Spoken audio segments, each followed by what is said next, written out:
Dachane jiraannaan dhufne imala biyyoormaa kan deemaniin dhumne baay'ee gitin turuu surgaanee hin kufne amma gidee booyuu dhiifne bira kunne hojiin rabbii kana kan namaa haa caalu iddoo ga'e maraawwan fokkataa faalu gosa wal qoqqoodamee wal haa awwaalu kun reeffa arsii yookaan immoo walloo wal qoqqooduu dhiisaa tokko ta'aa maaloo ilmaan abbaa takkaa wal hin baatu haaloo mataan hudhiitesse jireenyi hooleyyii asii wal xuruurte nagaa ofii biyyi arsii kingi jedhi ol fuudhiiti iji walloo kingi jedhi osoo lubbuun bayin jimmaa kingi jedhi yookaan harargee maaluma jedha ka abbaan osoo arge kingi dhumte jireenyi hoolota hiikaa kingi kanaa innutu gaafataa silaa jarrin beeytu maalummaa barnootaa kingi jechaatumaa miskiini dhumataa yaa rabbi argi kaaya abbaa rakkata nama meeqa qabdan kan du'e hoo meeqa nurraa fokkiseera abboo dhiisaa bakka amaaf ganda walqoona nu badeera maqaa waan biyyaa baataniif yaadadhaa carraaqa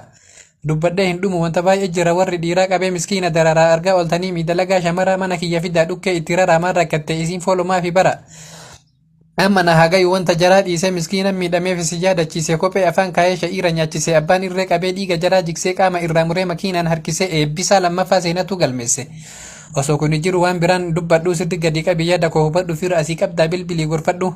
kan kanaa xumuree tokkotu naa hafa warri qullaa deemu yoo kiyya aariif hakuun gastii banatee jaartii waliirra hakuun qaama waraabee miidiyaarra oofa kanaan hoo maal jettu deebiin jira qofa waan qabdan nyaadhaa xumuradhaa dafa.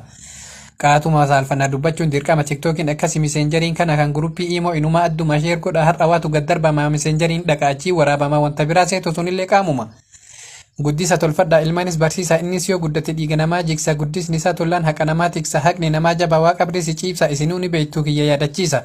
Kanumaafin dhufe waan biraan eegina yoo lubbuun jiraanne walitti deebina furmaata kaniinis walumaan argina. Fooloo godha mana kana bilis.